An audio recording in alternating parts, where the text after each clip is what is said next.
அங்க உள்ள இருக்கிற ஒரு கட்டமைப்பு அந்த நிர்வாகத்துக்கு பாருங்க. இந்த விஷயத்தை கூட சீமானால செய்ய முடியும். நிர்வாகம் தெரியாது. அவரை தெரியாம எம்எல்ஏ ஆக்கிட்டீங்கன்னா கூட உள்ளவே அந்த ரூம் ரொம்ப தெரியுமா அவரை பத்தி பேசாதப்பா.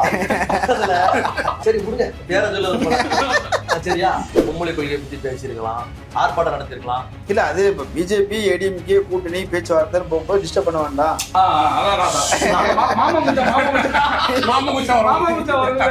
ஏதோ பேசி ஒரு முடிவு வரட்டும். தம்பி அண்ணாமலை இருக்கிற அப்படி சீமான கூட சேர்த்துறாங்க சொல்லிட்டேன்.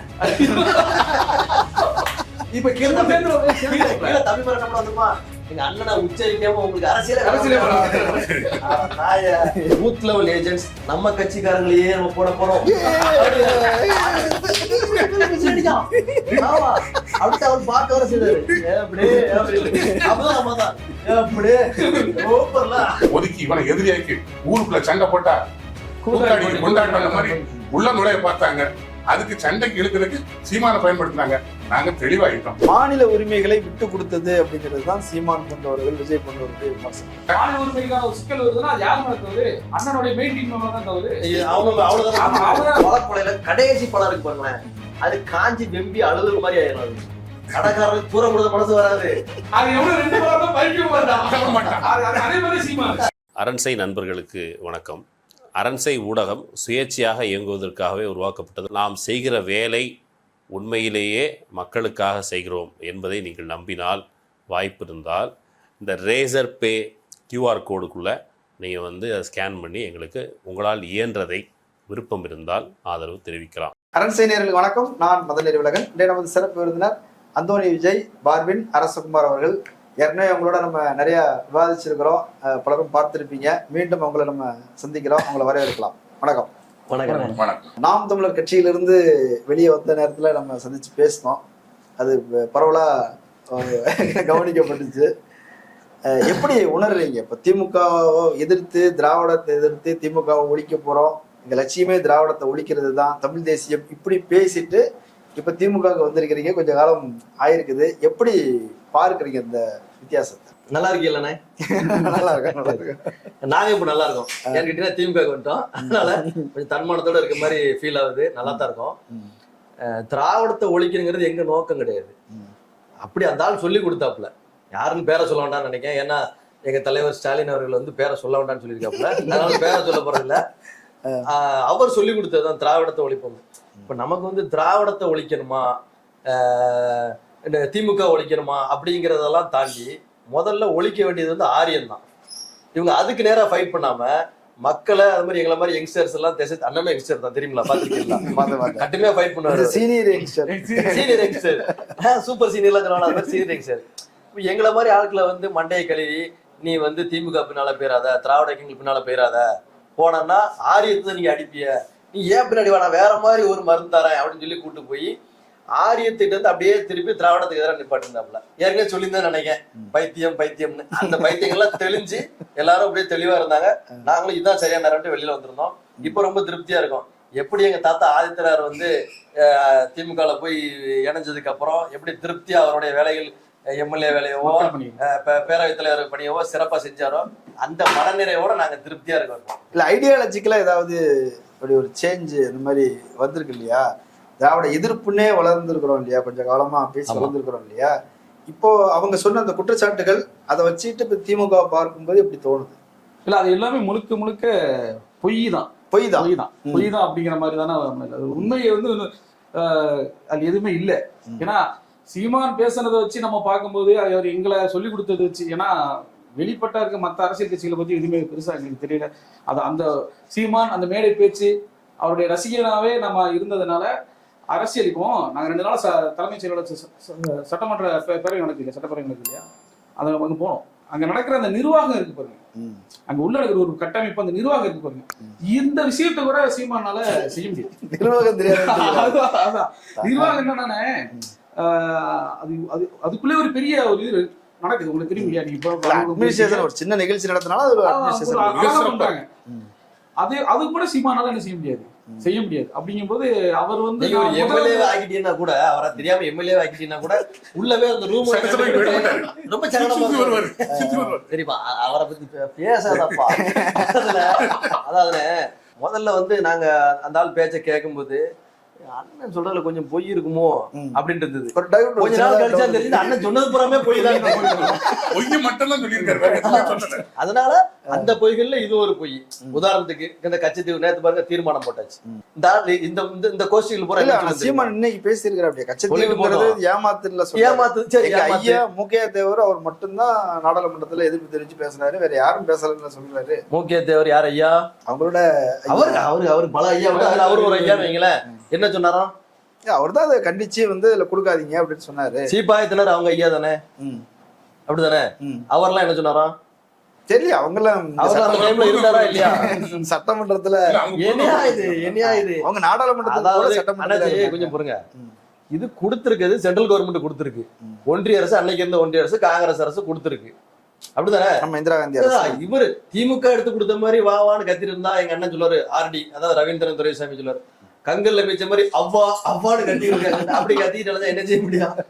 இல்ல அவங்க கண்டிக்கவே இல்ல, எதிர்ப்பே தெரியல. 233 பேர் சும்மா தான் இருந்தாங்களாமா. சட்டசபையில கூட முதல்வர் சொன்னார், எத்தனை முறை நாங்கள் கடிதம் பண்ணி கொடுத்திருக்கோம், எத்தனை முறை அடுத்த 53 நேரம் கடிதம் கொடுத்திருக்கோம், அடுத்த கொடுத்திருக்கோம் சொல்றாரு. இல்ல அவ்வளவுதான் நீங்க செஞ்சிருக்கீங்க, வேற ஒண்ணும் செய்யலையே. இவர மாதிரி இவர் சொல்லுது மாதிரி இவர் சொல்லுவார்லப்பா, நெய்தல் படை அமைச்சிருவேன், இங்க நாட்டு பிடிச்சிட முடியும். ஒரு மாநில அரசோட அதிகாரம் என்ன? சட்டசபையில தீர்மானம் நிறைவேற்றுறது அதிகபட்ச அழுத்தம் கொடுக்குறாங்க. அவங்க அழுத்தம் கொடுக்க தவறு இருந்தாங்கன்னா சொல்லியிருக்காங்க. அன்னைக்கு மத்திய அரசு கொடுக்கும் போதும் அழுத்தம் கொடுத்தாங்க, தீர்மானங்கள் நிறைவேற்றப்பட்டது. ஆனா நடக்கல. மத்திய அரசு எதுக்கு கொடுத்து ஏன் கொடுத்து அதை நம்ம விசாரிக்க விரும்பல. அதுக்கு 1000 காரணங்கள் இருக்கலாம். நம்ம அதை பத்தி பேசலாம். அதை விட்டுட்டு சும்மா அந்த உலகம் தெரியாத மக்கள்கிட்ட அந்த கொடுத்துட்டாங்க, தூக்கி கொடுத்துட்டாங்க இதான் பேச்சு. ஆனா அப்பப்போ தீர்மானம் நிறைவேற்றுறாங்க, தேர்தல் ஒரு ஏதாவது ஒரு முயற்சி. நம்ம அடிக்கடி சொல்லும் போது ஏதாவது நடந்துராதா, ரொம்ப பிரஷர் இருக்கு, ஒரு சொல்ற மாதிரி அழுத்தம் அதிகமா கொடுத்துட்டோம் அப்படிங்கிறதுனால நம்ம விட்டுருவோம் அப்படின்னு, அதாவது வாங்கி கொடுத்துருவோம் தமிழ்நாட்டுக்கு அப்படின்னு சொல்லி மேல முயற்சி நடக்காதாங்கிற ஒரு இதெல்லாம் பண்ணிட்டு இருக்காங்க. ஒன்றிய அரசுல நீங்க 15 வருஷம் கூட்டணியில இருந்திருக்கீங்க, வாஜ்பாய் கவர்மெண்ட்ல 5 வருஷம், மன்மோகன் சிங் கவர்மெண்ட்ல 10 வருஷம் இருந்திருக்கீங்க. அப்பெல்லாம் வாங்க முடியலையே, இப்ப எதுக்கு பேசுறீங்கன்னு. எப்பவுமே மாநில அரசு எப்படியா வாங்கும்? இல்ல கூட்டணியில இருந்தீங்கல்ல, அப்போது ஏங்க சென்ட்ரல் கவர்மெண்ட்டுக்கு ஒரு என்ன சொல்லுவாங்களா கொள்கை ஒண்ணு இருக்கும், சர்வதேச கொள்கை. சரியா? அதே மாதிரி மாநில அரசுக்கு ஒண்ணு இருக்கும். இவங்க கடமை செஞ்சுக்கிட்டே தான் இருந்தாங்க. இவங்க கொடுக்கலையே, இவங்க அவங்ககிட்ட அழுத்தம் கொடுத்துக்கிட்டே இருந்தாங்க. இந்த மாதிரியான கோரிக்கைகளை கொடுத்துக்கிட்டே இருந்தாங்க. இவங்களாம் என்ன செய்ய முடியுமோ அதான் செஞ்சாங்க. அவங்க செயலாக்கி என்ன செய்ய முடியும்? அப்பா இருக்காரு வீட்டுல, நம்ம ஒரு விஷயத்த சொல்லுவோம், செஞ்சுதாங்கன்ட்டு. ஏன்னா அவரால் தான் செய்ய முடியும், அதை சொல்லிக்கிட்டே தான் இருக்க முடியும். அவரு பொறுப்பா லேட் பண்ணிட்டே இருக்காரு. திடீர்னு அவரு கிளம்பி வேற ஊருக்கு போயிருந்தாரு. அப்பவும் நம்ம கேட்டுக்கிட்டே தான் இருப்போம். அடுத்த அம்மா இருக்கும், அம்மாட்டையும் கேட்போம். அதே மாதிரிதான் கேட்டுக்கிட்டே இருக்கும். ஒரு நாள் நடக்கும். நமக்கு இங்க இருக்க மாநில அரசுக்கு ஒரு சாதகமான அரசு மத்தியில் அமையும் போது ஒரு நாள் நடக்கலாம். அந்தோனியார் கோயில், கச்சத்தீவு அந்தோனியார் கோயிலுக்கு திருவிழாக்கு போறீங்களா? அது யார் வாங்கி கொடுத்தது வருமா? இல்ல அப்பவே அது இந்த தீர்மானத்துல இருந்துல முதல்ல. அப்ப அதுக்காவது ஒரு சந்தோஷப்படல. மீன் பிடிக்கிறது உரிமை இருக்குது. கச்சத்தீவுக்கு போய் வழிபாட்டுக்கு போயிட்டு வர முன்னாடி என்னென்ன இருந்ததோ அது அத்தனையும் இருக்குது. லேண்ட் அவங்களுக்கு சொந்தம். பிரதமர் வந்து ஒன்றிய பிரதமர் வந்து இப்ப வந்து சொல்றாரு, இலங்கை செல்ல போறாரு. அப்படித்தானே? கொஞ்ச நாள் ராமேஸ்வரம் வந்துட்டு இப்ப இந்த தீர்மானம் வந்து அதை வந்து அழுத்தம் கொடுத்து அங்க பேச வைக்கிறதுக்கான ஒரு வாய்ப்பா இருக்கலாம் இல்லையா? அப்படித்தான் நம்ம வந்து பாக்கணும். இப்ப மத்த கட்சிகள் வந்து இது வந்து ஒரு பொய் நடிக்கிறாங்க, நாடகம் மாறுறாங்கலாம் சொல்லக்கூடாது. இப்ப நான் சொல்லுவேன்னா இது ஒரு வாய்ப்பா பயன்படுத்திக்கலாம் இல்லையா? இப்போ ஒரு அழுத்தம் கொடுத்துருக்காங்க, சட்டசபையில் தீர்மானம் நிறைவேற்றிருக்காங்க. இதை பத்தி பேசுறதுக்கு பிரதமர் அழுத்தம் கொடுத்து பேச வைக்கிறதுக்கான ஒரு வாய்ப்பா நம்ம எதுன்னு சொல்லுங்க. இது யார் பண்ணணும்? மத்திய அரசு தான் செய்யணும். இரண்டு நாடுகளுக்குள்ள பிரச்சனை. நீங்க சொல்லுத ஆளுக்கு வந்து வேற சப்ஜெக்ட் தெரியாது, கேட்டீங்களா? இதெல்லாம் வந்து நாங்க அங்க இருக்கும்போதே இதான் பேசுவாரு, கச்சத்தீவு. அவரு வந்து அந்தோனியார் கோயிலுக்கு போயிட்டு இருந்திருப்பாங்க ஒரு நேரத்துல, போக முடியாத சூழல வந்திருக்கலாம். அதனால அந்த எமோஷன்ல ஒரு பேசுவார். அவர் ஏற்கனவே உங்களுக்கு தெரியுமா, அவர் கிறிஸ்டின் தான் தெரியுங்களா? அந்த பாசத்துல அவர் சொல்லியிருப்பாரு. இல்ல அதுவும் தப்பு கிடையாது. எப்படி தப்பு? அவர் சரி விடுங்க, வேற சொல்ல. சரியா? இப்போ இந்த ஒரு சப்ஜெக்ட் அவர் பேசுறாரலாம். இப்ப இடையில ஒரு 10-15 நாளைக்கு சத்தமே காணலையே. இந்த மும்மொழி கொள்கையை பத்தி பேசியிருக்கலாம், ஆர்ப்பாட்டம் நடத்திருக்கலாம். நான் தான் தமிழருக்கு பேட்டன் ரைட்ஸை நான் தான் பேசுறலாம். இல்ல அது இப்ப பிஜேபி ஏடிஎம்கே கூட்டணி பேச்சுவார்த்தைன்னு போகும்போது டிஸ்டர்ப் பண்ண வேண்டாம்.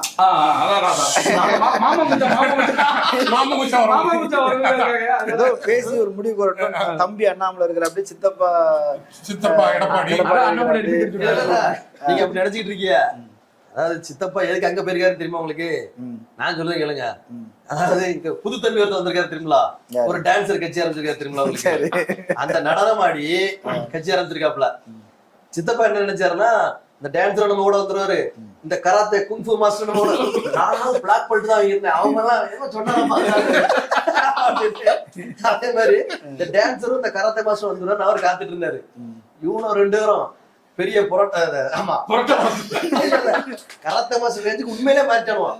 எனக்கு அவ்வளவு வேணும் இவ்வளவு வேணும், நான் 2.5 வருஷம் இருப்பேன், நீ 117 சீட்டு இப்படிலாம் பார்த்தோன்னே அவரை பார்த்துட்டு, இல்லை நீங்க 2 பேரும் புரோட்டா மாஸ்டர் எனக்கு தெரியும், பெரிய கராத்தே மாஸ்டர் ரேஞ்சுக்கு பில்டப் கொடுத்துடல அப்படின்ட்டு 2 பேரும் மீட்சி தேடிட்டு அவர் பாட்டி அங்க போயிட்டாரு. இப்ப இவனும் கவிட்டு அடகான். முன்னாடியே நம்மள சீமான கூட சேர்த்துருவாங்க சொல்றேன். இப்ப தமிழ் என்ன பண்ண வந்துருமா, எங்க அண்ணனை உச்சரிக்காம உங்களுக்கு அரசியல சேர்த்துருவாங்க. பிஜேபி கண்டிப்பா சேர்ப்பாங்க.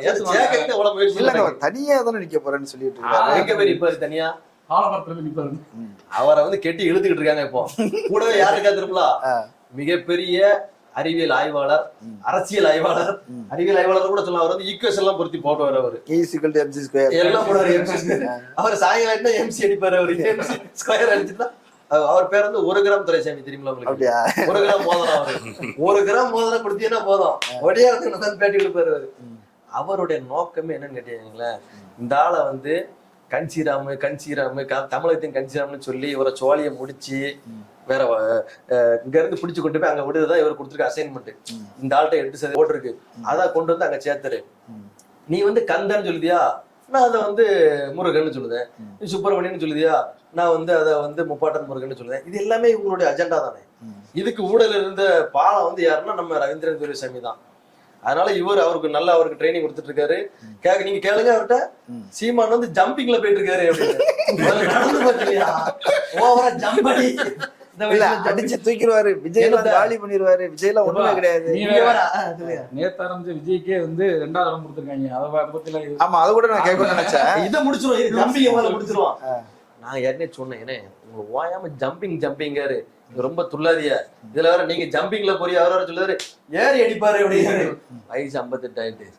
இனிமே இந்த ஜம்பிங்லாம் நமக்கு வேண்டாம், நடந்து போங்க அது போதும் அப்படின்னு சொல்லியிருக்கோம். இல்ல நான் ஜம்பிங்ல தான் போவேன் இருக்காரு. சொல்லக்கூடாது. ரவீந்திரன் துரைசாமி கூட்டு போயிருவாரு நினைக்கேன். 100% உறுதியாயிட்டு. இல்ல 2026 தேர்தல்ல அப்ப பாருங்க, என்னுடைய இதெல்லாம் பாருங்க. சொல்லுதெல்லாம் சலங்கை கட்டியாச்சுங்க, பரதநாட்டியம் ஆடியாச்சு, சலங்கை கட்டியாச்சு. அதனால ஜம்பிங்ல இருந்து டான்ஸ்க்கு போயிடுச்சு. தம்பிட்ட அதுதான் போயிட்டு வந்தது. இப்ப கராத்தே விட்டுட்டு டான்ஸ் ஆட போறாரு. டான்ஸ் ஆட வந்திருக்காரு. இவங்க என்ன சொல்லிருக்காரு, நம்ம 2 பேரும் சேர்ந்து டான்ஸ் ஆடுறோம்டா தம்பி, நீ எனக்கு கொஞ்சம் சொல்லித்தான்னு சொல்லி இவங்க 2 பேரும் அப்படியே ஈஸியா ரோட்ல போக, அங்க போய் ஒரு இடத்துல டான்சிங் பாருங்க ஜாக்கி சான் மாதிரி ஸ்டெப் போட, மைக்கேல் ஜாக்சன் மாதிரி சொல்லி கொடுத்து பார்த்துக்காரு. அப்படி ஆடும்போது அங்க போலீஸ் கம்பெனி ஆட வைக்க முடியாது. சீமான் ஒரு ரெலவெண்ட் கொஞ்ச காலம் அது பேசின்னு பேசப்பட்டுச்சு. இப்ப கிட்டத்தட்ட அமைதியாயிருச்சு. ஆனா விஜய் வந்து சொல்ற மாதிரி ஒரு 18% ஒரு முதலமைச்சர் அவர்களுக்கு ஆதரவு இருக்குது அப்படின்னு சி ஓட்டர் இந்தியா டுடே அவங்களுடைய கருத்து கணிப்பு சொல்லி இருங்க. அதாவது சி ஓட்டர் சொல்லணும், நீங்க சொல்லுதீல்ல சீமான் கொஞ்ச நாள் பேச்சு இருந்தது. இப்ப விஜய் வந்து எப்படி இல்ல, சீமானையாவது சீமான் பேச்சு இருந்தது. விஜய்க்கு அப்படிலாம் பேச்சு இல்லையா? ஒரு பக்கம் கிடையாது. பெண்கள் இளைஞர்கள் விஜய் ரசிகர்கள் என்ன சொல்றாங்கன்னா, விஜய் படம் பாக்குறவங்க எல்லாம் விஜய்க்கு ஓட்டு போட்டுருவாங்க, பெண்கள் ஆதரவா இருக்கிறாங்க, இளைஞர்கள் ஆதரவா இருக்கிறாங்க அப்படிலாம் சொல்றாங்க. நான் சொல்லுதாங்க, விஜய் ரசிகர்கள் பூராமே நீங்க பாத்தீங்கன்னா அந்த கார்ட்டூன் பாக்குற வயசுதான். 17 வயசு தாண்டும் 18 ஆனோட மாறிடுவான். நீ விஜய் ரசிகர் இல்ல படமே பாக்குறது இல்லையா அப்படின்றான். அதனால இல்ல ஓட்டு போடுறது இளைஞர்களுக்கு இப்ப எல்லாமே தெரியுது. அதனால வந்து விஜய் அந்த இதெல்லாம் வந்து ரசிகர் இதெல்லாம் வந்து ஒரு குறிப்பிட்ட கட்டம். விஜய் ரசிகராவே சொல்றீங்க? விஜய் ரசிகராவே சொல்றேன். நம்ம சொன்னா வந்து முதல் ஷோ பார்க்கக்கூடிய ஆள். அரசியல் வேற சினிமா வேற, அந்த புரிதல் இருக்குது. அந்த புரிதல் இளைஞர்கிட்ட இருக்கு. கிடையாது சொல்ல முடியாது. அந்த கட்சியிலேயே, அதாவது விஜய் ரசிகர்கள்ட்டயே சில கூறுள்ள ஆட்கள் எல்லாரும் நல்ல பையங்க தான். அதுல அரசியல் தெளிவு இருக்கிற ஐடியா இருக்கும் பத்தியில அந்த பயலுக்கு அறிவு கூட அவருக்கு இருக்காது. எப்படி சொல்லுதோம்னா BLA கேள்விப்பட்டிருக்கீங்களா? BLA booth level agent. சரியா? இந்த பூத் லெவல் ஏஜென்ட்ங்கிறது இப்போ நம்ம திமுக, இப்ப திமுகல வந்து பூத் லெவல் ஏஜென்ட் யார் போடுவாங்க அப்படின்னா, பூத் ஏஜென்ட் யார் இருப்பா? எந்த கட்சிக்காரன் இருப்பான்? அந்த கட்சிக்காரன் தான் இருப்பான். அப்படிதானே? எல்லா கட்சியிலும் இப்படிதான். இவர் என்ன சொல்றாருன்னா, ஒரு பேப்பர் அப்படி வச்சுக்கிட்டு பூத் லெவல் ஏஜென்ட்ஸ் BLA, அந்த பூத் லெவல் ஏஜென்ட்ஸ் நம்ம கட்சிக்காரங்களையே நம்ம போட போறோம் அப்படி அவர் பார்க்க வர செய்தாரு. அப்பதான் நம்ம தான் அப்போ இது வந்து அடிப்படை பேசிக். இது கூட தெரியாம விஜய் இதுக்கு வந்துட்டாங்க. இல்ல, எனக்கு இந்த சீன் ரொம்ப பிடிச்சிருந்தது. அவர் வந்து பேர சொல்ல அவரே சொல்றாரு. அந்த டான்சரு அவர் ஆரம்பத்துல ஒரு கண்ணாடி போட்டு அவர்கிட்ட ஒரு இன்டர்வியூ எடுக்கிறாங்க. உங்களுக்கு எந்த நீ பாத்துலாம் உனக்கு எந்த நீ சொல்லு, அது எந்த நீங்க நடித்த படங்களே எந்த ரசிச்சு நீங்க ரொம்ப அனுபவிச்சு நினைச்சீங்க அப்படின்னு சொல்லும்போது, தலைவர் நான் வேற ஏதாவது சொல்லுவாங்க நினைச்சேன். நான் ரசிகராகவே சொல்றேன். இப்ப ரசிகர்லாம் இல்ல, அது ரசிகர் முன்னாள் ரசிகர் வச்சுக்கோங்களேன். சினிமாவில ரசிக்கிறேன் அவ்வளவுதான். ஏன்னா வேற ஏதோ அந்த மாதிரி படம் தான் சொல்ல போறாப்ப நினைச்சேன். இல்ல காதலுக்கு மரியாதை கூட அந்த இடத்துல பிடிச்ச படம் அது சொல்ல வச்சேன். நான் அந்த மாமியாருக்கு சோப்பு போட்டது பாத்தீங்களா, ரொம்ப ரசிச்சு போட்டேன். அப்படிப்பட்ட ஆளுங்கெல்லாம் வந்து ஒரு 50 வருட பாரம்பரியம் கொண்ட ஒரு திமுகவை வந்து 60-70 பாரம்பரிய திமுகவை வந்து அடிச்சிடலாம் அப்படிங்கிறது வந்து ஒரு சமூகத்தை தலைமை தாங்குவதற்குரிய அரசியல் கிடையாது. இல்ல அவன் சொல்றேன், சட்டப்பேரவை வளாகத்தில் நடக்கக்கூடிய அந்த ஒழுங்கை கூட செய்ய முடியாது. நான் எனக்கு பிடிச்ச சீன் ஒண்ணு சொன்னேன் இல்லையா, சொல்லுங்க. முத்துவேல் கருணாநிதி ஸ்டாலின் அவர்களே, மோடிஜி அவர்களே சொல்லிட்டு உடனே அவரே கைதுட்டு பேரை சொல்லலன்னு சொல்லிட்டேன் அப்படின்னு அவரே தைரியம் வந்து பேரை சொல்லிட்டு தனக்கு தானே என்கிற மனசுக்குள்ள பட்டாம்பூச்சி பறகு நமக்கு வந்துட்டா தைரியமா இருக்கு. இப்ப நம்ம திமுக வந்து ஒரு ஜனநாயக கட்சி தானப்பா. எல்லாருக்கான வாய்ப்பு ஜனநாயகம். எல்லாரும் நிக்கலாம், எல்லாரும் என்னன்னாலும் பேசலாம், அரசியல் வாய்ப்பு கொடுக்கலாம். நம்ம என்ன திமுகவுக்கு பயந்துகிட்டவங்க இருக்க வேண்டியதுதான், விரும்பி தானே சேர்றாங்க. அதனால வந்து அதாவது ஒண்ணு சொல்றாங்க இல்லையா, மன்னராட்சியை ஒழிப்போன்றாங்க. அப்ப அந்த இது வந்து வாரிசுன்னு வராங்க, மன்னராட்சியை ஒழிப்போம். நேத்து வந்தவங்க எல்லாம் வந்து 5 வருஷம் முன்னாடி வந்தவங்க எல்லாம் அமைச்சராயிட்டாங்க அப்படிலாம் வந்து விமர்சனம் சொல்றாங்க இல்லையா தாவேக்காரர். அதை எப்படி பாருங்க? 5 வருஷத்துக்கு முன்னாடி வந்தது யார் அமைச்சராயிருக்கா? அவரு உதயநிதி ஸ்டாலின் வந்து 2017-18 தான் வந்தாரு, துணை முதலமைச்சர் ஆயிட்டாரு. திராவிட முன்னேற்ற கழகத்துல அவர் அமைச்சிருக்கிறத தூக்கி தூர வச்சிருங்க. மத்தபடி அவரு கொடுத்திருக்க விளையாட்டு துறையில எவ்வளவு வேலைகள் சிறப்பா செய்யறாங்க. வேற என்ன ஒரு வாய்ப்பு கொடுத்தாச்சுப்பா. கட்சி தலைவர் பொறுப்பு கொடுத்தாச்சு. PLA என்னன்னே தெரியல. ஒரு மாவட்ட செயலர் போட முடியல. எத்தனை 110 மாவட்ட செயலர் போட போறாங்க. 110 120 போட போறாங்க. போட்டாச்சா? போட்டு கிளிக்க வச்சுட்டியா? அடுத்து உறுப்பினர் சேர்க்கை நடத்துவோம்னு சொல்றாங்க. ஏன்னா ஆதவர்ஜனோட சொன்னாரு, என்ன சொன்னாரு, 50,000 பூத்துகளை முடிச்சுட்டு வந்துட்டாப்ல. எங்க ஊர் பக்கத்துல தூத்துக்குடியிலேயே மாவட்ட செயலாளர் போட முடியல, பிரச்சனைகள் ஓடிக்கிட்டு தான் இருக்கு. ஏன்னா அதுல கம்யூனிட்டி இஷ்யூ இருக்குதுன்னு சொல்றாங்க. என்னன்னா வேலை செய்தவர்கள் தலித் சமூகத்தை சேர்ந்தவர்கள், விஜய் ரசிகர்கள் நிறைய பேர் இருக்கிறாங்க. அவங்க ஆக்டிவா பல இடங்கள்ல வந்து கிளைகளை உருவாக்கி இருக்காங்க. பட் அவங்கள வந்து பொறுப்புல போட்டா ஓட்டு விழாது அப்படின்னு சொல்லி இடைநிலை சாதியில இருந்து ஒருத்தரை போறதுக்கு முயற்சி பண்ணும்போது பிரச்சனை வருது. அதான் நான் சொல்ல வரேன். இப்ப நான் ஏன் தூத்துக்குள்ள அந்த பிரச்சனை நடக்குன்னா, இதுவரைக்கும் இயக்கமா இருந்து அந்த விஜய் மக்கள் இயக்கத்தை கொண்டு போன அந்த பொறுப்பாளர் எல்லாத்தையுமே இந்த சமுதாய என்ன சொல்றது சமூக நீதி அடிப்படையில பார்த்து அவங்களுக்கு இது கொடுக்குறது. ஏன்னா மெஜாரிட்டி கம்யூனிட்டி தான் கொடுக்கணும், உழைச்சவனுக்கு கொடுக்க கூடாதுங்கிறதுதான் உண்மை. அதனாலதான் இப்ப தூத்துக்குள்ள அந்த பிரச்சனை நடந்துட்டு இருக்கு. அதனால என்ன சொல்றேன்னா, இந்த அடிப்படை கட்டமைப்பு கூட சீமானால முடியாது. சீமானால ஆல்ரெடி முடிஞ்சு போச்சு. அதனாலதான் மாநில ஒருங்கிணைப்பாளர் 1500 பேர் கொடுக்குறேன். அதாவது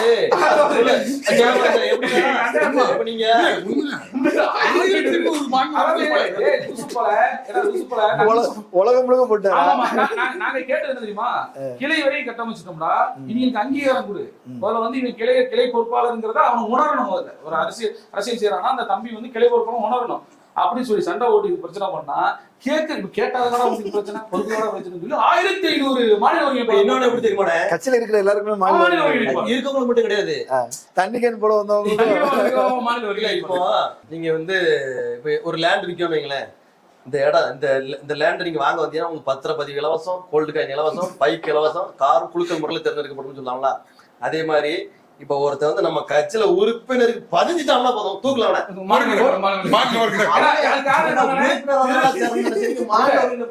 அது திருநெல்வேலியில அடிச்ச அடிதான், வேற ஒண்ணுமே கிடையாது. நாங்க ஒண்ணும் நியாயமான கோரிக்கைகள் வச்சோம். அதாவது நீங்க விஜய் பண்ற தப்ப பண்ண அப்ப சீமான் பண்ணாப்ல, விஜய் எப்படி வந்து உழைச்சவனுக்கான முன்னுரிமை கொடுக்காம கம்யூனிட்டியில் ரீதியா யார் மெஜாரிட்டியா இருக்கா, யாரு மாவட்ட பொறுப்பா கொடுக்கணும் முயற்சி பண்றாங்களோ இதைத்தான் சீமான் செஞ்சுட்டு இருந்தாப்ல. சீமான் ஒரு டாக்டிஸா பண்றாரு. முக்குளத்தோர் சமூகத்தை வந்து ஏடிஎம்கே கோட்டை விட்டுருச்சு, அதை கேப்சர் பண்றதுக்கு ஒரு ஸ்ட்ராட்டஜியா வேலை செய்யறதுன்னு பெருமாநல்லூர் பேருக்கிறாரு. அப்ப இதே அதாவது திமுக வந்து எங்கேயுமே அப்படி சொல்லலையே, எல்லா சமுதாயம் வேணும், எல்லா மக்களும் வேணும், எல்லாரும் தமிழர்களா இருந்து நம்ம பண்ணணும்னு சொல்றாங்க. இந்த ஸ்ட்ராட்டஜி பண்ணனாலே தப்பாயிருமே. ஒரு சமூகம் அதுக்கு இப்போ இருவாரேன். அதாவது முக்குளத்தோருக்கு வந்து முக்குளத்தோரை சார்ந்து முக்குளத்தோரை ஓட்டை எடுக்கணுங்கிறலா, அதுக்கு அது வந்து எப்படி பல்லர்களே பாண்டியர்கள்னு சொன்னோன்னே அங்க ஓட்டு போட்டுருவாங்களா? இல்ல அதெல்லாம் சங்கடம் வந்துருச்சு அப்படின்னு சொல்லிதான் இப்ப பெருங்காமநல்லூர் ஆரம்பிச்சது. பல்லர்களே பாண்டியன்னு சொல்லிட்டாரு, திரும்பி பார்த்தா அந்த பக்கத்துல அந்த சமுதாயத்தை சேர்ந்தவங்க. இனி அந்த பக்கம் போனா அடிச்சு போடுவாங்களேன்ட்டு வேக வேகமா அங்க போய் விழுந்துட்டாப்ல, மாலையை போடுறாப்புல, காலில் விழுறாப்புல, இவர் தான் தெய்வம் எங்க தாத்தா. இத முதல்ல சும்மா இருந்துக்க வேண்டியதானே, வாயை பொத்திட்டு பேசாம உட்கார்ந்து இருந்தா இந்த பிரச்சனை இல்ல. இப்ப ஒரே அடி அங்க போய் காவல் கிடக்குறாப்புல, அப்படியே பயப்படுற மாதிரி தெரியல. கை பிடிப்பி நடக்கும். நாங்க அன்னைக்கு பிரச்சனை பண்ண அன்னைக்கு சரக்கு அடிக்காம இருக்கும்போது அடுத்த ப்ராப்ளம் சரக்கு அடிப்பாரா, குளிப்பாடு நீச்சல் அடிச்சுட்டு அப்படியே தெளிவா அப்படின்னு பாப்பாரு. சரி, ஆனா விஜய் சீமான் வந்து கூட்டணி சேர போறாங்க, சேர்ந்துட்டானே என்னவோ மாற்றம் வரப்போகுது அப்படிலாம் ஒரு முயற்சி நடக்குது. இல்ல அது வந்து அந்த ஆளு அவரு நீங்க டான்சர் இருக்காருல, அவர் தப்பான செய்யாங்கப்பா ரசிகர்கள்லாம் அவரை வந்து நடிகரா நான் ஏத்துக்கிட்டேன், ஆனா ஒரு கட்சி தலைவரெல்லாம் ஏத்துக்க முடியாது. அஜித் இருக்கட்டும் விஜயா இருக்கட்டும் ரெண்டு பேருமே வந்து ஹீரோ கிடையாது, ஆக்டர் தான். இவர் வந்து ஒரு டான்சர் பிளஸ் ஆக்டர். அந்த டான்சர் பிளஸ் ஆக்டரே வந்து முதல்ல ஆரம்பத்துல வந்து டிவில உட்காந்து பார்த்துட்டு இருந்தார். ஒரு எடுத்துக்காட்டுல நடந்த சம்பவம் தான். அவர் ஃப்ரெண்டு கூட உட்காந்து பார்த்துட்டு இருக்கும்போது இவர் சொன்னாராம், கராத்தே மாஸ்டர் சொன்னாராம், அவர் சொன்னாராம், தம்பி இந்த படத்தோட முடிச்சுட்டு வாரன்னு சொன்னாப்ல, என்னடா அப்படின்னு ஒரு படம் நடுறா அப்படின்னு கேட்க மாட்டானா, காத்த பிடிச்சி திருக்கி ஒரு படத்தை நடிச்சுட்டு வா அப்படின்னாதான் சரியா இருக்கும் அப்படின்னு. ஏன்டா ரொம்ப ரொம்ப சரி அதை விடு, குடுக்கல் வாங்கல் இருக்குமா இருக்கும் அவங்களுக்கு இல்ல அப்படின்னு அவர் சொன்னாராம். உடனே இவன் சிரிச்சுட்டே சொன்னானா, இல்ல இது எப்படின்னா நடந்தது பார்க்கவே இல்லை நம்ம.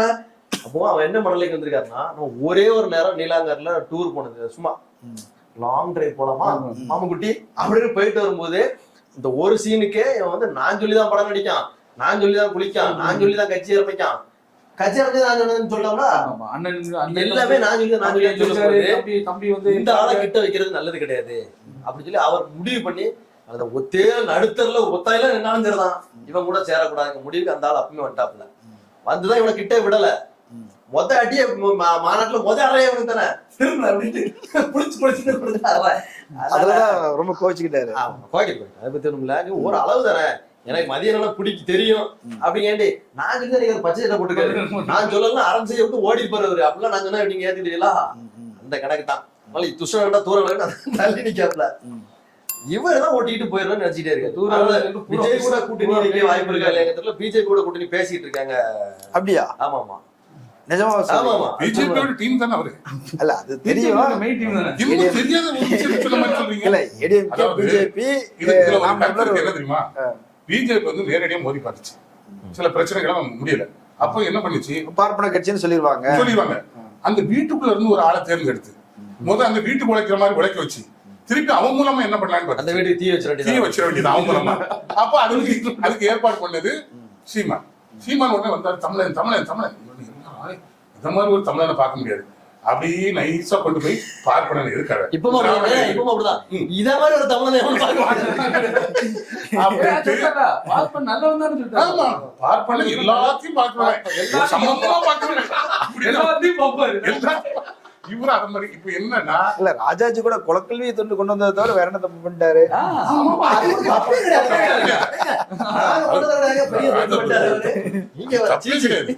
இப்ப அந்த ஃபயரை கொண்டு வந்திருக்க யாருன்னா வீட்டுக்குள்ள சீமான். அது ஒரு ரொம்ப நாளா நீடிக்க முடியாதுல்ல, டக்குன்னு இது பண்ண முடியாதுல்ல. இப்போ 2 வருஷம் அடுத்த இந்த எலெக்ஷன்ல கண்டிப்பா கூட்டணி வைப்பாங்க. இவர் ஒரு 8% ஒரு கற்பனையில் வச்சிருக்காரு, அந்த பழைய ஞாபகத்தில் வச்சுக்கிட்டு. அவங்க ஒரு இந்த கூட்டணி எல்லாம் கொஞ்சம் சேர்த்து ஒரு 16% அப்படின்னு 8, 16, 24 ஆட்சியை பிடிச்சிடலாம் அப்படின்னு ஒரு ஐடியாவோட வந்துட்டு இருக்காங்க. பாப்போம், வரட்டும், வாங்க. நாங்க எவ்வளவுதான் இருந்தாலும் தமிழனுக்கு ஒரு பிரச்சனைனா அது யாருன்னு தான் பார்ப்போம். பார்ப்போம்னா தமிழனான்னு தான் பார்ப்போம். இந்த திராவிடத்தை அப்படியே நைஸா ஒதுக்கி இவனை எதிரியாக்கி ஊருக்குள்ள சண்டை போட்டா கூத்தாடி கொண்டாட்ட மாதிரி உள்ள நுழைய பார்த்தாங்க. அதுக்கு சண்டைக்கு இழுக்கிறதுக்கு சீமானை பயன்படுத்தினாங்க. நாங்க தெளிவாயிட்டோம். திமுகவை நீ விட்டு கொடுக்க போறது இல்ல, திமுகவோட வெற்றி தான் எங்களோட வெற்றிங்கிறத முழுமையா இறங்கிட்டோம். இதை எல்லா தமிழர்களும் விரைவில் உணர்ந்து கொள்வாங்க. உணர்ந்துட்டு இருக்காங்க நிறைய பேர். இல்ல மாநில உரிமைகளை விட்டு கொடுத்தது அப்படிங்கிறது தான் சீமான் போன்றவர்கள், விஜய் போன்றவர்களுடைய விமர்சனம். நீங்க என்ன நினைக்கிறீங்க? திமுக மாநில உரிமைகளை விட்டு கொடுத்ததுன்னா எப்படி? ஆளுநர் மட்டும் கொடியேற்றிட்டு இருக்கிறதுல முதலமைச்சரும் வந்து கொடியேற்றுங்கப்பா அப்படிங்கிற ஒரு வாய்ப்பை கொண்டு வந்தது யாரு? திமுக தான் கொண்டு வந்தது. அது தமிழ்நாட்டுல மட்டும் இல்ல, இந்தியா முழுக்க எல்லா முதலமைச்சர். அதே மாதிரி மாநில அந்தஸ்துகள் எல்லாம் மாநில என்னமோ சொன்னீல, மாநில உரிமைகளை பறிமாற்ற இவங்க எதை சொல்லுதானோ மாநில உரிமைகள்லாம் இவர் சொல்லுத மாதிரி நெய்தல் படை அமைக்கிறது, நாட்டு வெடி குண்டு இதெல்லாம் கையில கொடுத்து அனுப்புறது, அது வந்து நாடா இருக்காதுங்க. அது வந்து காட்டு வாசி போயிடும் மாதிரி ஆகி போயிடும். ஆரம்ப காலத்துல சாராயம் அடிச்சுட்டு வழிப்பறி பண்ணிக்கிட்டு அந்த மாதிரிலாம் ஆயிருது. அப்படி கிடையாது. ஒரு நாடுதான் இப்படித்தான் இருக்கணும்னு இருக்கு. என்ன மாநில உரிமைகளை பறி கொடுத்துட்டாங்களாம்? அப்படி ஒண்ணும் கொடுத்த மாதிரி எங்களுக்கு தெரியலையா? அப்படி ஒரு விடுபட்டிருந்தா கூட மாநில உரிமைக்கான ஒரு சிக்கல் வருதுன்னா அது யார் மேல தவறு? அண்ணனுடைய மெயின் டீம் மேலதான் தவறு. அவ்வளவுதான் அண்ணனுடைய மெயின் டீம், விஜயோட மெயின் டீம் மேலதான் தவறு. அப்ப நீங்க அதையும் சுட்டி காட்டணும். மாநில உரிமைகள் பறிக்கப்படுதுன்னா நம்ம சட்டை கட்டு அம்மா போயிடுவோம். இல்ல விஜயும் பத்தி பேசுறீங்க, அவர் பிஎல்ஏவே தாண்டலாம். அதை பேசுறீங்க. விட்டு கொடுக்குறோமா பறிக்கிறாங்க? பறிச்சா சண்டை பறிக்கிறாங்கிறது உண்மைதான். அதான் சொல்லணும். அப்ப நீங்க விட்டு கொடுத்துட்டு அந்த மாநில உரிமையை வந்து மத்திய அரசு பறிக்குது, பார்ப்பனிய அரசு பறிக்குது. அதுக்கு வந்து திராவிட அரசு எதிர்க்கதான் செய்யும், கடுமையா எதிர்க்கும். இந்தியாவில இருக்கிற எல்லா மாநிலங்களிலும் மாநில உரிமைகள் முக்காவாசி பறிப்பிடுச்சு. இன்னைக்கு பறிபோகாம இருக்கிற இடம் தமிழ்நாடு மட்டும்தான். போராடுது. நீங்க ஒண்ணு இல்ல இந்த தொகுதி மறுவரை பிரச்சனை வந்து பாருங்க. இதுல தென் மாவட்டங்கள் எவ்வளவு புறக்கணிக்கப்படுது உங்களுக்கு தெரியும். ஏற்கனவே 24% தான் நம்ம இருக்கோம். தென் மாநிலங்கள் பூரா சேர்த்து நம்மளுடைய பிரதிநிதித்துவம் புரியாது. 24 சொன்னா 24% பிரதிநிதித்துவம் தான் நம்ம பாராளுமன்றத்துல இருக்கு. நம்ம அதை 30ஆம் ஆகத்தணும் அப்படின்னு சொல்லி கேட்டுட்டு இருக்கோம். எல்லாரோட அஜெண்டா அப்படி இருக்கு. எல்லாருக்கும் இருக்கோ இல்லையோ, தாய் விட தமிழ்நாட்டுக்கு இருக்கு. சரியா? அவன் கேட்கல, இவன் கேட்கல, அந்த நாயுடு கேட்கல, இந்த ரெட்டியார் கேட்கல அப்படின்னா அவங்க கேட்க மாட்டாங்க. தாய் சரியா இருப்பா. 5 பிள்ளைய வேற வேற மாதிரி தான் என்ன முடியும். 5 பிள்ளைகளுக்கு தெரியும், இதோட 5 பிள்ளைகளுக்கும் சேர்த்து அம்மைக்கு தெரியும் என்ன செய்யணும். இதுதான் இந்த அனைத்து முதலமைச்சர்களையும் கூப்பிட்டு, அனைத்து மாநில பிரதிநிதிகளையும் கூப்பிட்டு, நம்ம முதலமைச்சர் தான் கூட்ட மாட்டாரு. அதை விடுங்க, அனைத்து கட்சி கூட்டம் நடத்தினாங்களா இல்லையா? நம்ம என்ன ஒண்ணு இந்த நீங்க சொல்லுதில்ல, பாரதிய ஜல்சா கட்சியோட கூட்டணிகள் பூரா எங்க போச்சு? அதுல இவரு போய் சேர்ந்திருக்காரு. நீங்க சொல்றது அண்ணாச்சியும் அவங்களாம் எங்க போனாங்க? சார்ந்த பிரச்சனைகள் அந்த தொகுதி பரவல் சார்ந்தா அப்ப நீங்க வந்து ஒரு பிரச்சனைன்னு வரும்போது எல்லாரும் ஒண்ணு சேர்ந்து தானே நம்ம சண்டிடணும். நம்ம பக்கத்துல பிஜேபி வரல, நாம் தமிழர் கட்சி வரல, கிருஷ்ணசாமி வரல, தமிழ் மாநில காங்கிரஸ் பிஜேபியோட கூட்டணி அவர் அதை ஒத்துக்கிட்டாருங்க, ஏத்துக்கிட்டாரு. ஏன்னா அதுக்கப்புறம் தான் தொடர்ச்சி என்ன நடக்கு? சாணக்கியாவுடைய இதுக்கு இவரை கூப்பிட்டுதாங்க, இவர் போறாரு. அப்படித்தானே? நீங்க பிஜேபி காரங்க, RSS காரங்க அவ்வளவு பேர் இவரை போல்ந்து பேசுறாங்க, அதை ஏத்துக்கிட்டாரு. எனக்கு நிப்பாட்டியப்ப நான் சாணக்கியெல்லாம் வரலப்பா அப்படின்னு சொல்ல வேண்டியதானே? இவ்வளவு கேள்வி திமுக நோக்கி கேட்காங்கல்ல. நீங்க அதை கொஞ்சம் யோசிச்சு பார்க்க வேண்டியது. நம்ம போன அந்த சாயல் விழும்னு சாயல் இப்ப என்ன லெவலுக்கு வந்தாலும் கல்லடி படம் தான் திமுக மாதிரியான ஒரு பெரிய கட்சி திமுக சொல்லுதியா? அது அலுவல போலாம். அவர் ஒரு இது சொல்லுவார் பாத்துருங்க. எப்படின்னா ஒரு கடையில வந்து பலசரக்கு கடை, டீ கடை இதெல்லாம் வந்து பழப்பழத்தை போட்டிருப்பாங்கல்ல. இந்த பழக்கொலையில கடைசி பழம் இருக்கு பாருங்களேன், அது காஞ்சி வெம்பி அழுகுற மாதிரி ஆயிரும். அது கடைக்காரனுக்கு தூர கொடுத்த மனசு வராது. அது எவ்வளவு 2 பழம் பறிக்க மாட்டான். அது அதே மாதிரி சீமான் இப்ப தொங்கிட்டே இருக்கிறாங்க. அவரே பார்த்தாரு, நீங்க சொல்ற மாதிரி அவரும் தனியா வந்து யோசிப்பாருலா. யோசிக்கும் போது அவருக்கு தோணும், நமக்கு 58 ஆயிட்டு. என்னது கடைசி அழகா சொல்றாரு பழக்கடையில தொங்குற கடைசி 4 கடைசி சீட் குத்தாரா சீமான். அந்த பழம் வந்து கடைக்காரனுக்கு பிரயோஜனப்படாது, மக்களுக்கு. அது மாதிரி அவர் தனியா வந்து யோசிக்கும் போது, நம்ம இவ்வளவு நாள் தொங்கிட்டோம், அதாவது ஒரு கோயிலும் சீண்டல, இப்போ ஒரு 8% வாக்கு இருக்கு, அது உண்மைதான். இத கொண்டு எங்கேயாவது வச்சு வியாபாரம் ஆகி நல்ல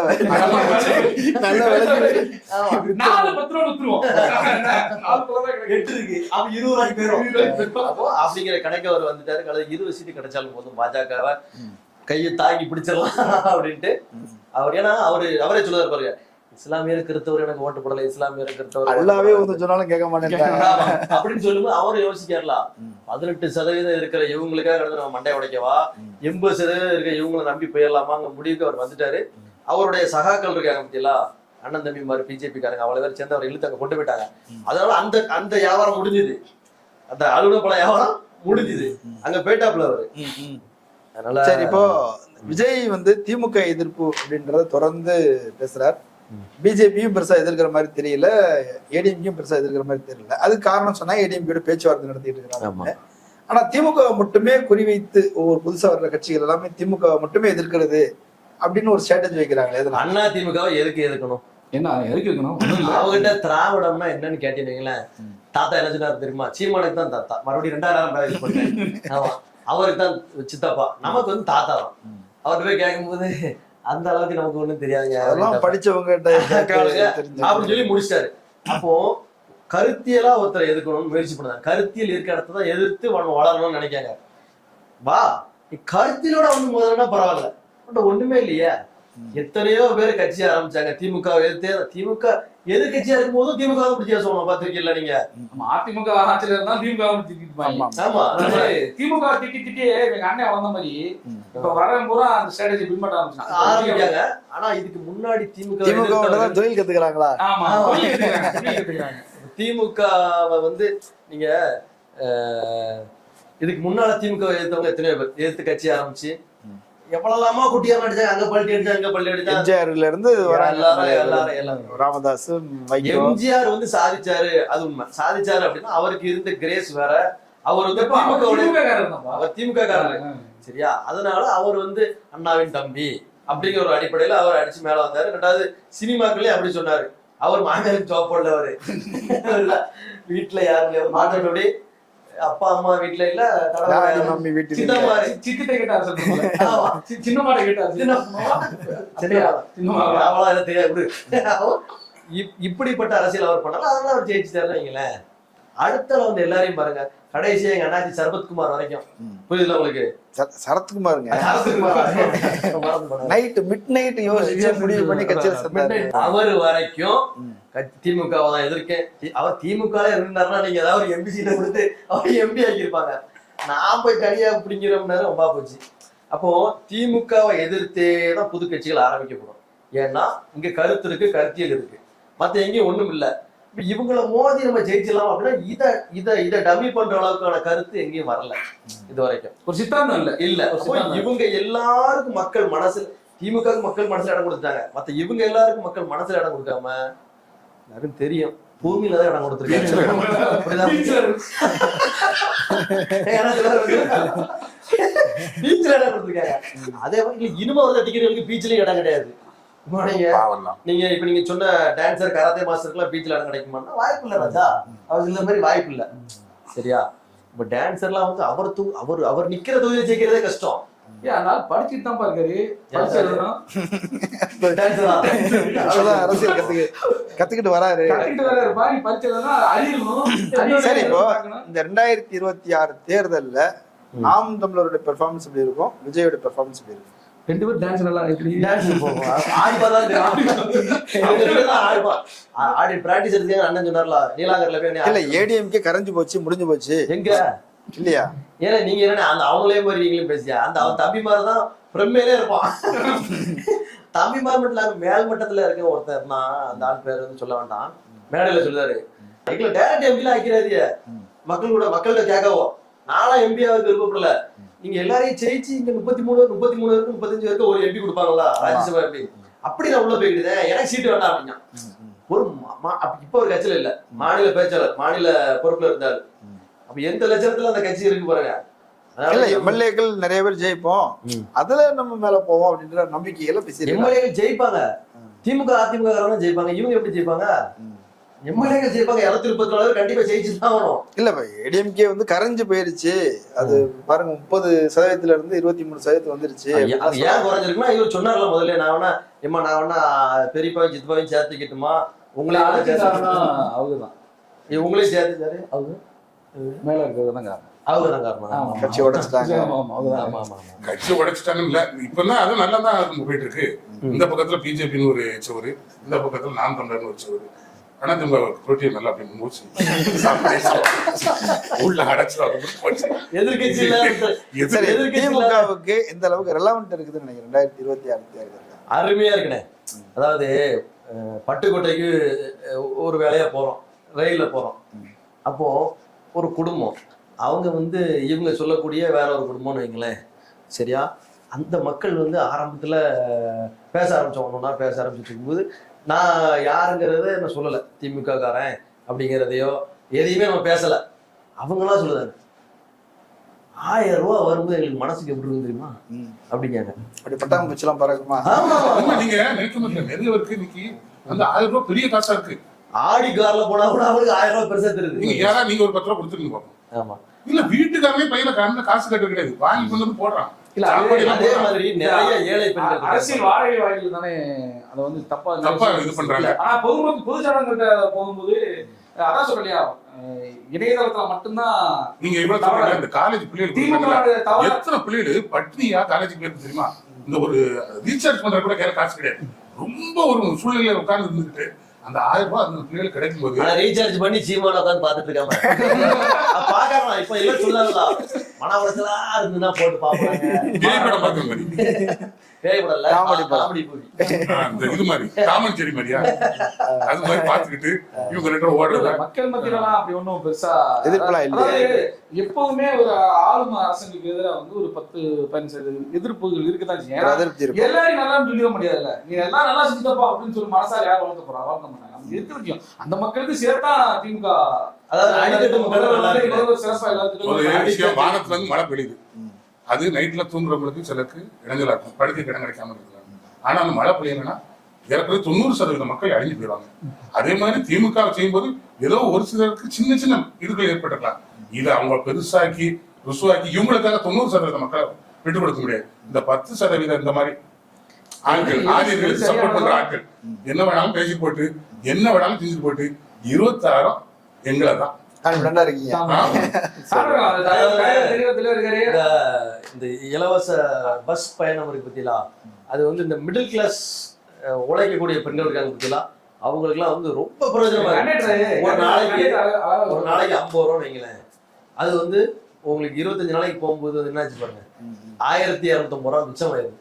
1250 ரூபா மிச்சங்கிறது ஒரு வீட்டுல உள்ள பொம்பளையால் என்ன செய்யணும்னா ஒரு சந்தா போட்டுரும்.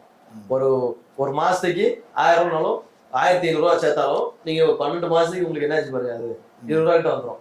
அப்ப அவங்க இந்த மிடில் கிளாஸ் இருக்காங்க பாருங்க, லோவர் மிடில் கிளாஸ் இவங்களுக்குலாம் வந்து அது ஒரு பெரிய விஷயம். ஒரு திருவிழா வரும்போது அந்த 20,000 மொத்தமா எடுத்து சவளை எடுத்துக்கலாம், அந்த திருவிழா செலவை பார்த்துக்கலாம். அப்படி இப்படி ஒவ்வொரு விஷயத்துலயுமே மிச்சம் இருக்கு. நண்பர் ஒருத்தர் வந்து பஸ் டிரைவரா இருக்கு, நம்ம டவுன் பஸ். அவர் சொல்லுவாரு, பாட்டியல் இப்ப தொந்தரவு அதிகமாயிட்டு அப்படின்னு. ஏன் அப்படின்னா இங்க இருந்து போகும்போது இலவசமாயிருது. இப்ப பக்கத்துல கோயில் குளங்களுக்கு ஏதாவது போன வைக்கணும், முன்னாடி பேரம்பதிகளுக்கு உடனே வைக்கணும், நிறைய எதிர்பார்க்கணும். இப்ப அப்படி இல்லாத பாட்டியல் தொந்தரவு தாண்ட முடியலப்பா அப்படிமா. ஏன் அப்படின்னா அந்த பாட்டியல் வயசானவங்க எல்லாம் இந்த இலவச பயணம் வந்ததுக்கு அப்புறம்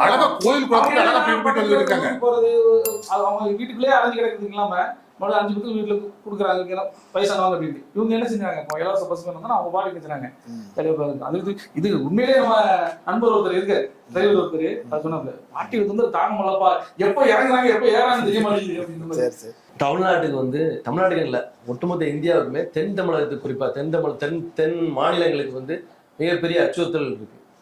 இந்த தொகுதி மறுவரை, அப்புறம் நமக்கு நிதி பகிர்வுல பிரச்சனை, இந்தி மொழி திணிப்பு, இந்த 3 விஷயங்களும் ரொம்ப முக்கியமான விஷயம். மக்கள் வந்து டான்சர் எப்படி இருக்கான், கராத்தே மாஸ்டர் எப்படி இருக்கான் இப்படிங்கிறதே போட்டு பார்த்துட்டு இருக்காம இதுல என்ன நடக்கு, அது போக ஆர்ட்ஸ்ல இருக்கக்கூடிய சின்ன சின்ன குறைகள் இருக்கத்தான் செய்யும். எல்லாருக்கும் அண்ணன் சொன்ன மாதிரி இருக்கத்தான் செய்யும்.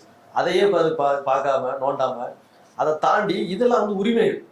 ஒரு வீடு இருந்தாதான் வீட்டுக்குள்ள உட்காந்து சாப்பிட முடியும். சாப்பாடு வந்து பழைய கூட சாப்பிட்டுக்கலாம், தப்பு கிடையாது. ஆனா வீடு வேணும். அப்போ இதெல்லாம் வந்து இதை பாதுகாக்க பத்தியெல்லாம் நம்ம முதல்வர் வந்து தொகுதி மறுவரைக்காக பிரச்சனை பண்றதா இருக்கட்டும், இது வந்து ஒட்டுமொத்த இந்தியாவுக்கும் சேர்ந்தது இதெல்லாம். இது அப்புறம் இந்தி மொழி திணிப்பு, இதனால என்னென்ன பிரச்சனைகள் வருது, இந்த இந்தி மொழியை ஏன் நம்ம எதிர்க்கோம், இந்த மாதிரி விஷயங்கள் நிறைய. இதுக்கெல்லாம் ஃபோர்ஸா சண்டை போட்டுருக்குது திமுக தான்.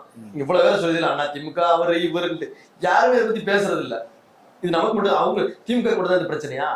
ஒட்டுமொத்தமா எல்லாருக்குமான பிரச்சனை தான். ஒரே ஒரு சின்ன விஷயம், 3ஆம் கிளாஸுக்கு 5ஆம் கிளாஸுக்கும் பொது தேர்வு வைக்க போறாங்க.